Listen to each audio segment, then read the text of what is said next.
Tapi ingat dong, ketika Presiden Soekarno ngomong kita harus berperan aktif dalam perdamaian dunia dan kita harus membebaskan Palestina. Siapa waktu itu Presiden Soekarno? Dia pemimpin kelas dunia, Pak, bukan kelas Solo. Bukan kelasnya anaknya kemudian dibebasin apa ngacak-ngacak konstitusi, enggak. Dia presiden yang dia ngomong, Bapak mesti lihat file bagaimana dia disambut di Rusia ketika dia datang. Pak, ini negara muda. Datang ke negara antah berantah yang besar sekali waktu itu. Negara superpower. Soviet dong. Disambut juga kayak apa? Bapak mesti lihat. Bapak main-main ke Andri, Arsip Nasional. Lihat filmnya. Yang kedua apa? Seorang Soekarno ini, si ganteng pemimpin brainy ini, bisa lihat ini. Ini gue nggak mau kesini lagi kalau lu bikin tuh si masjid Saint Petersburg jadi gudang. Gue perlu sholat.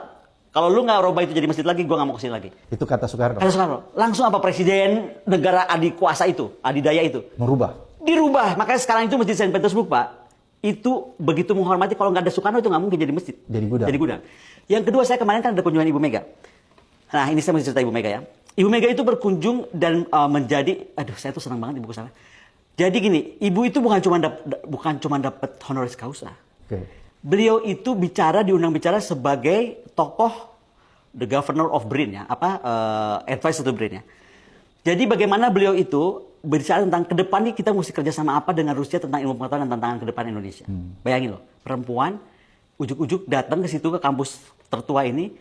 Kan saya udah bilang sama Ibu, Bu kita bahasnya AI Bu, kita bahasnya ini. Begitu rapat Ibu ngomong apa? Enggak. Kalau kamu negara besar, kata Ibu, Ibu Kuala itu keren banget emang. Kalau kamu negara besar, kamu harus tahu solving gimana volcano bawah laut Indonesia. Itu kita semua kaget loh, karena volcano bawah laut gak ada yang bikin volcano bawah laut. Ibu itu. Nah, kemudian Ibu bicara tentang AI. Di apa Pak? Forum Rektor. Apa sih orang bacanya Forum Rektor? Pak, Forum Rektor dari sebuah kampus yang sudah 300 tahun.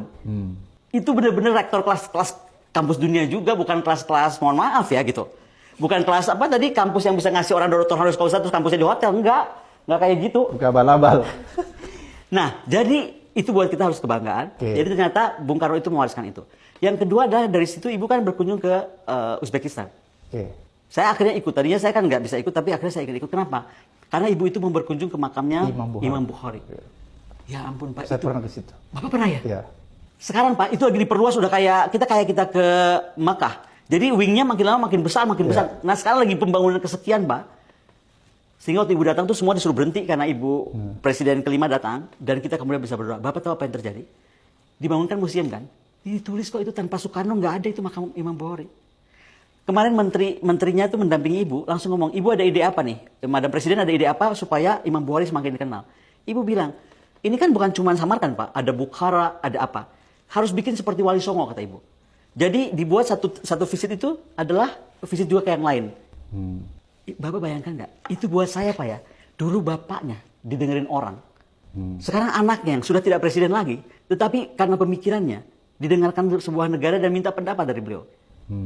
Harusnya nih Pak ya. Kalau si Fufu Fafat sadar nih. Mundur deh. Jauh banget.